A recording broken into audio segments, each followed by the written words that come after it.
January 21st, 1793. A king steps out of a carriage in the heart of Paris, faces a roaring crowd, and moments later, the blade falls. This wasn't just an execution. It ended a 1,000-year monarchy and changed Europe forever. This is the chilling final day of Louis XVI, the day they beheaded a king. Welcome back to A Day in Their Life, where we step into history's most intense moments. If you loved the doomed South Pole expedition, where reaching the goal only sealed their fate, today's story is similar. A man who once ruled France reaches his end, and with it, a whole era crumbles. Louis XVI wasn't a tyrant like some paint him. He was indecisive, tried to reform, but got caught in the Revolution's storm. Convicted of treason just days earlier, his sentence, death by guillotine, no delay. Let's walk through his last 24 hours, from prison farewell to the scaffold. January 20th, 1793. Evening falls over the Temple, a grim medieval fortress turned prison in Paris. Louis, now called Citizen Capet by the revolutionaries, knows tomorrow is the end. Around 7 p.m. he eats his last meal. Simple food, nothing royal. Then, his confessor arrives, an Irish priest named Henry Essex Edgeworth, the only one allowed to give him spiritual comfort. At 8 p.m., the emotional peak. His family is brought in. Wife Marie Antoinette, daughter Marie Thérèse, 15, son Louis Charles, the future Louis XVII, just 7, and sister Elizabeth. They embrace, cry, say goodbyes in a small room lit by candles. Louis promises he'll see them in the morning, but on Edgeworth's advice, he spares them the pain of a final prison farewell. He tells them to be strong. By 11 p.m., the family leaves. Louis meets Edgeworth again, prays, and goes to sleep around midnight, calm, resigned, fortified by faith. No panic, no begging, just a man facing what he believes is inevitable. 5 a.m., January 21st.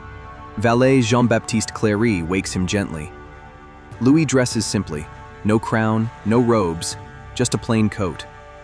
Guards and officials surround him, including revolutionary Jacques Roux watching every move.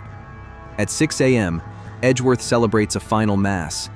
Louis receives communion, hands over his last wishes, his royal seal to his son, wedding ring to his wife. He forgives his enemies in writing. Around 7 to 8 a.m., National Guard Commander Antoine Santerre arrives. Louis gives his last will to an official, receives a blessing from Edgeworth, and steps out. No family goodbye this morning. Better that way. 9 a.m. A closed green carriage waits. Louis climbs in with Edgeworth and 2 guards. The ride to Place de la Révolution, now Place de la Concorde, takes over an hour and a half. Slow, deliberate, through streets lined with armed troops and silent crowds. Curtains drawn to block views, but Louis stays composed, praying quietly. Arrival at the Place de la Révolution. Massive crowds, tens of thousands, drum rolls drowning out noise to prevent any rescue or mercy cries. The guillotine stands tall, invented for humane equality. No more painful beheadings for nobles versus commoners. Louis steps down calmly. Executioner Charles-Henri Sanson and assistants approach. He removes his coat, collar cut open, hands bound, hair trimmed short. He climbs the scaffold steps without flinching.